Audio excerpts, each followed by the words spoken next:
শিবের দুহিতা তুমি আস্তিক জননী দেবী আয় মা ঝাপানের আসরে দেবী আয় মা। শিবের দুহিতা তুমি আস্তিক জননী চরত কাঠ মুনির পত্নী বাসকি ভগিনী দেবী আয় মা ঝাপানের আসরে দেবী আয় মা ঝাপানের আসরে তুলায় পড়ে কাতর হয়ে ডাকেছি তোমারে দেবী আয় মা।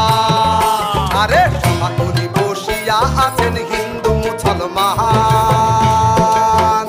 আরে সমাকুলি বসিয়া আছেন হিন্দু মুসলমান। আরে তোমার চরণে অথম আমি জানাইলাম সালাম, তোমার চরণে অথম আমি